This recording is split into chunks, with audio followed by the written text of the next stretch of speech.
Analisis layer erosi gejala yang dilaporkan memberikan kita peta atau area mana yang sudah pasti aman dan mana yang patut dicurigai.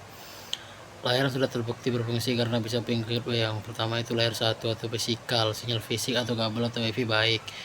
Layer 2 atau data link, komunikasi dalam satu segmen normal, switch berfungsi. Layer 3 atau network, minimal untuk komunikasi lokal, IP addressing dan ARP berjalan baik. Layer yang dicurigai sebagai sumber masalah yaitu layer 3 atau network bagian routing keluar.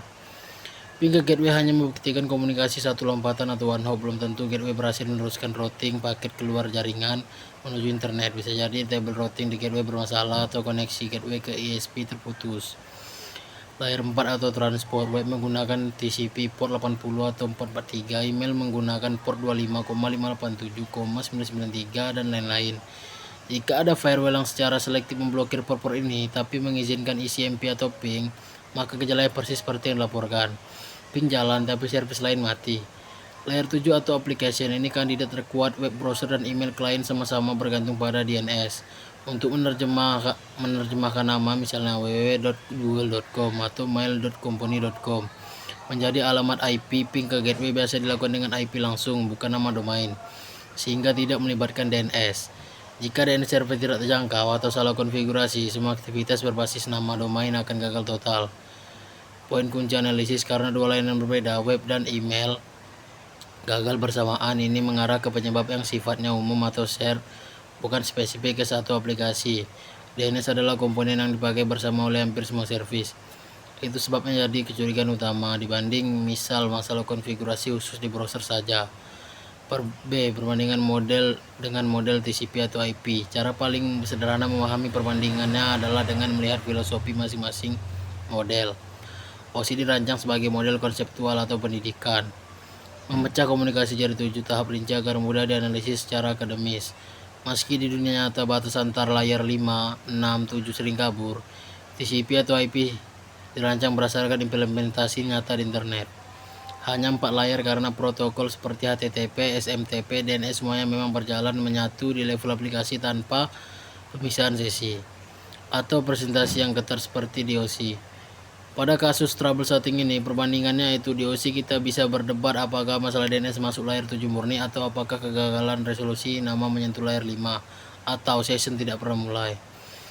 Di TCP atau IP ini tidak jadi masalah karena DNS atau HTTP atau SMTP semua dianggap satu kesatuan application layer.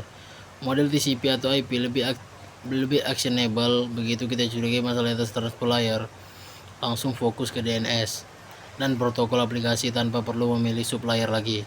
Singkatnya, OSI bagus untuk edukasi atau analisis mendalam. TCP atau IP lebih praktis untuk troubleshooting cepat karena strukturnya mencerminkan cara protokol internet benar-benar bekerja. Langkah troubleshooting atau pendekatan berbeda, divide and conquer. Alih-alih strictly bottom up, digunakan strategi isolasi cepat untuk mempersempit kemungkinan lebih efisien.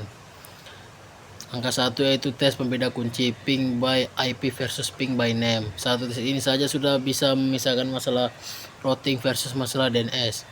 Langkah 2, jika DNS terbukti masalah, cek DNS